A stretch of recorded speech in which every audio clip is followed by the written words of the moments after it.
पाकिस्तान के लिए ये रात बहुत भारी पड़ने वाली है। यूं कहें कि पाकिस्तान के लोग आज की रात सोने नहीं वाले हैं। उनको नींद नहीं आएगी। ऐसा हम क्यों कह रहे हैं? लगातार 2 दिनों से भारत में प्रधानमंत्री नरेंद्र मोदी की तरफ से एक के बाद एक बैठकें जिस तरीके से हो रही हैं, पाकिस्तान सकपकाया हुआ है। उसे समझ नहीं आ रहा कि भारत क्या प्लानिंग कर रहा है, भारत क्या करने वाला है। और दूसरी तरफ अमेरिका ने भारत और पाकिस्तान को क्या संदेश दिया है। और साथ ही साथ प्रधानमंत्री नरेंद्र मोदी का तीनों सेनाओं को यह कहना कि आपको खुली छूट दी, जो मन करे, जैसा मन करे, जब मन करे, जहां मन करे, आप उस तरह की कार्रवाई कीजिए। क्या संकेत मिल रहे हैं इन सबसे?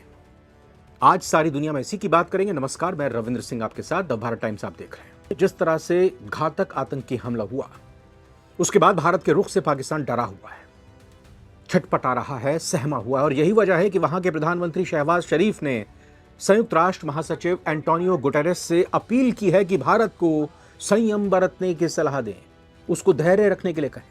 धैर्य रखेंगे? जो आपने किया उसको धैर्य रखेंगे क्या उस पर?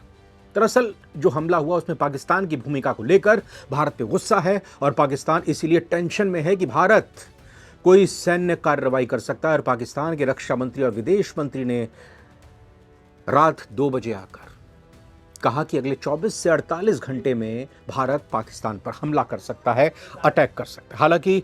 हालांकि शहबाज शरीफ ने इस हमले में पाकिस्तान की संलिप्तता से इनकार किया, मना किया, हमने तो कुछ किया नहीं, हम तो निर्दोष हैं, नादान हैं। भारत की जो सैन्य तैयारियां चल रही हैं उसको लेकर प्रधानमंत्री ने सख्त चेतावनी पहले ही दी है, बार बार दी है। प्रधानमंत्री नरेंद्र मोदी इस दौरान एक उच्च स्तरीय सुरक्षा बैठक भी कर चुके हैं, जिसमें रक्षा मंत्री, राष्ट्रीय सुरक्षा सलाहकार यानी एनएसए और तीनों सेनाओं के प्रमुख शामिल थे। इस बैठक में प्रधानमंत्री ने भारतीय सेना को पाकिस्तान के खिलाफ आवश्यक कार्रवाई के लिए ऑपरेशनल फ्रीडम दे दी है। जो करना है करिए।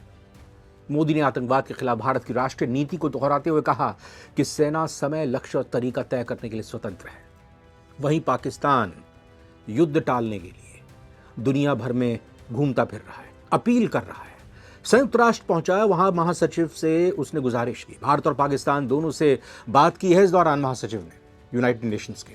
और जो टेंशन भारत पाकिस्तान के बीच चल रही है उसको कम करने की उन्होंने दोनों देशों से अपील की है। यूएन प्रवक्ता स्टीफन दुजारिक ने चिंता जताई है कि अगर टकराव होता है तो इसके गंभीर परिणाम हो सकते हैं।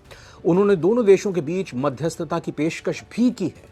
पाकिस्तान एक और अपने नेताओं के माध्यम से जनता के सामने शक्ति प्रदर्शन कर रहा है, वहीं अंतर्राष्ट्रीय मंचों पर वो भारत से बचने के लिए सहायता की मांग कर रहा है। अब भारत और पाकिस्तान के बीच अमेरिका की एंट्री हुई है।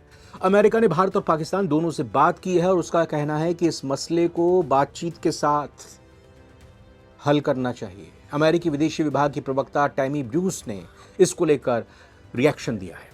अमेरिका, पाकिस्तान और भारत दोनों देशों के संपर्क में है। इसको लेकर अमेरिकी विदेश विभाग की प्रवक्ता ने कहा है कि अमेरिका दोनों देशों के संपर्क में है।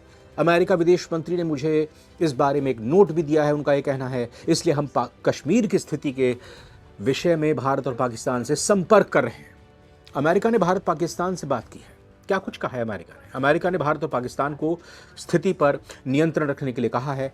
अमेरिकी विदेश मंत्री को यह उम्मीद है कि वो जल्द ही भारत और पाकिस्तान के विदेश मंत्रियों से बात करेंगे और राष्ट्रीय नेताओं और विदेश मंत्रियों को इस मुद्दे पर दोनों देशों से संपर्क करने के लिए प्रोत्साहित करेंगे, ताकि दोनों देशों के बीच चल रहा गतिरोध खत्म हो, टेंशन खत्म हो। लेकिन इस बीच पूरी दुनिया की नजर भारत और पाकिस्तान पर टिकी हुई है। अमेरिकी विदेश विभाग की प्रवक्ता टैमी ब्रूस ये कहती हैं कि अमेरिकी विदेश मंत्री दोनों देशों के विदेश मंत्रियों से बात करेंगे। हम उस इलाके में होने वाले घटनाक्रमों पर भी नज़र रख रहे हैं। जैसा कि आप जानते हैं कि हम भारत और पाकिस्तान की सरकारों के साथ कई स्तरों पर संपर्क में हैं। हम निश्चित रूप से सभी पक्षों को जानकारी देंगे, उनसे समझेंगे क्या स्थिति है और उसका समाधान निकालने के लिए काम करेंगे और दोनों देशों को प्रोत्साहित करेंगे। लेकिन अब चीज़ें हाथ से निकल चुकी हैं। जो कुछ पहलगाम में हुआ, अब फिलहाल इस मोड़ पे बातचीत होती हुई तो नजर नहीं आ रही। भारत की तरफ से क्या एक्शन लिया जाए, एक के बाद एक ताबड़तोड़ मीटिंग का सिलसिला चल रहा है। भारत और पाकिस्तान के बीच तनावपूर्ण हालात बने हुए और अब भारत आतंकवाद के खिलाफ बड़े एक्शन की तैयारी में। दिल्ली में बैठकों का दौर जारी है। पहलगाम हमले के बाद प्रधानमंत्री मोदी ने बुधवार को एक के बाद एक 5 बैठकें ली। इसके बाद वो पीएमओ पहुंचे। कहा जा रहा है कि इस दौरान वॉर रूम में बड़े अधिकारियों के साथ उन्होंने चर्चा की है। इससे पहले प्रधानमंत्री गुरुवार को 3 घंटे में कुल 5 बैठकें कर चुके हैं। इसमें सीसीएस और सीसीपीए की बड़ी और अहम बैठक की अध्यक्षता उन्होंने की। मंगलवार को भी तीनों सेनाओं के प्रमुखों के साथ उन्होंने बैठक की थी। प्रधानमंत्री की अध्यक्षता में हुई सीसीएस की बैठक में पहलगाम आतंकी हमले के बाद की जो सुरक्षा स्थिति है उसकी समीक्षा की गई। माना यह भी जा रहा है कि बैठक का मकसद जम्मू कश्मीर की मौजूदा सुरक्षा स्थिति का आकलन करना और देश की तरफ से उठाए जाने वाले कदमों पर चर्चा करना और देश की तरफ से जो कदम उठाए जाएंगे, जो एक्शन लिए जाएंगे, उसके बाद पाकिस्तान की तरफ से क्या कुछ होगा, उससे कैसे निपटा जाए, इस पर भी विचार किया गया। वैसे खुले तौर पर सेना को तरीका, लक्ष्य और समय आप तय कीजिए, इसकी पूरी और खुली छूट दे दी गई है। ये जो बैठक हुई इसमें राजनाथ सिंह भी मौजूद थे, गृह मंत्री अमित शाह थे, विदेश मंत्री एस जयशंकर थे, एनएसए अजीत डोभाल थे और सीडीएस जनरल अनिल चौहान समेत तीनों सेनाओं के प्रमुख मौजूद रहे। ये जो हमला हुआ है ना, इसमें प्रधानमंत्री नरेंद्र मोदी ने तो दो टूक कह दिया है कि आतंकवाद के खिलाफ कठोर और निर्णायक कार्रवाई भारत की राष्ट्रीय नीति का हिस्सा है। उन्होंने सुरक्षा बलों की क्षमताओं पर पूरा भरोसा जताते हुए फैसला लेने की पूर्ण स्वतंत्रता दी है। 22 अप्रैल को हुआ था यह हमला। अगले ही दिन 23 अप्रैल को सीसीएस की मीटिंग हुई थी। पाकिस्तान को लेकर कई फैसले लिए गए थे। इस मीटिंग के बारे में विदेश मंत्रालय की तरफ से जानकारी दी गई थी। पाकिस्तान के साथ सिंधु जल समझौते को स्थगित कर दिया गया। क्या स्थिति सिंधु जल समझौते को स्थगित करने के बाद पाकिस्तान में है, वो पाकिस्तान के नेताओं की तरफ से आ रहे बयानों से साफ हो चुकी है। अब पाकिस्तान से राजनयिक संबंधों की भी कटौती कर दी गई है। इसके भी असर देखने को मिल रहे हैं। पाकिस्तान बौखलाया हुआ है, डरा हुआ है, सहमा हुआ है। और पाकिस्तान की तरफ से ये जो पहलगाम का प्रायोजित हमला करवाया गया, भारत बड़े एक्शन तो ले ही रहा है, लेकिन बड़े एक्शन का वो इंतजार भी कर रहा है।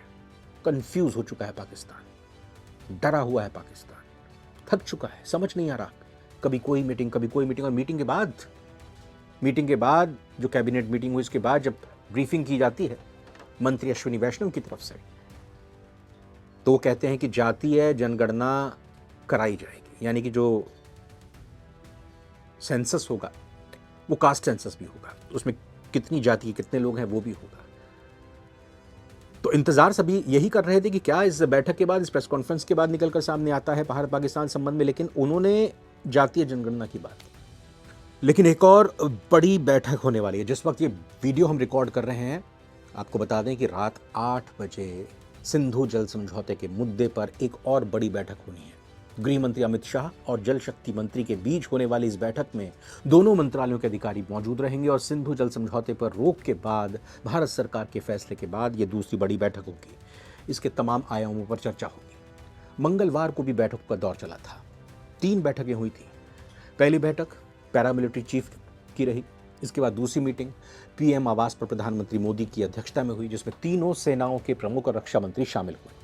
इसके बाद तीसरी बैठक पीएम मोदी और आरएसएस प्रमुख मोहन भागवत के बीच हुई। वहीं आज फिर से पीएम मोदी ने, हमने बताया आपको, सीसीपी और सीसीएस की बैठक की। लेकिन पाकिस्तान अपनी हरकतों से बाज नहीं आ रहा। लगातार 6वें दिन पाकिस्तान की तरफ से एलओसी पर कई जगह गोलीबारी की गई। 29 और 30 अप्रैल की दरमियानी रात को पाकिस्तानी सेना की चौकियों ने जम्मू और कश्मीर के नौशेरा, सुंदरबनी और अखनूर सेक्टर्स के सामने नियंत्रण रेखा के पार बिना उकसावे के गोलीबारी शुरू कर दी। भारतीय सेना के जवानों ने मुंहतोड़ जवाब दिया। पहलगाम आतंकी हमले को लेकर पूरा देश आतंकवाद के आका पाकिस्तान पर कड़ी कार्रवाई करने की मांग कर रहा है, अपेक्षा कर रहा है। भारत ने पाकिस्तान पर कार्रवाई की भी है, लेकिन इस बीच भारत की जो कार्रवाई हुई है, डर कर पाकिस्तान गीदड़ भभकी देने में भी लगा हुआ है। संयुक्त राष्ट्र ने कहा है कि पहलगाम में जो आतंकी हमला हुआ, उसके बाद दुनिया भर के नेताओं की तरफ से मजबूत और स्पष्ट समर्थन और एकजुटता आतंकवाद के प्रति अंतर्राष्ट्रीय समुदाय की कतई बर्दाश्त ना करने वाली नीति की भी बात कही। लेकिन क्या भारत जो इंटरनेशनल लेवल पर ये प्रतिक्रिया आई है सामने, उसको एक्सेप्ट करेगा, मान जाएगा कि हाँ, आपने जो कुछ किया वो बड़ा अच्छा किया, आपने जो सहानुभूति प्रकट की बस वो बहुत है हमारे लिए। लेकिन आखिर पूरी दुनिया की बिरादरी, तमाम देश पाकिस्तान की इस हरकत पर, पाकिस्तान की बार बार परमाणु हथियार को इस्तेमाल करने की बात को लेकर क्यों कुछ बयान नहीं दे रही है?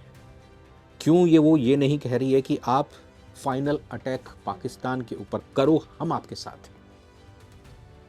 एक विचित्र स्थिति इस वक्त सारी दुनिया में बनी हुई है, लेकिन भारत ने तो ठान लिया है, और जो भारत ने ठाना है, लगातार बैठकों का दौर चल रहा है और दुनिया से सहानुभूति के तौर पर जो समर्थन मिल रहा है, इसी वजह से पाकिस्तान डरा हुआ है, सहमा हुआ है, पाकिस्तान करहा रहा है, अपेक्षा कर रहा है कि कब कार्रवाई होगी।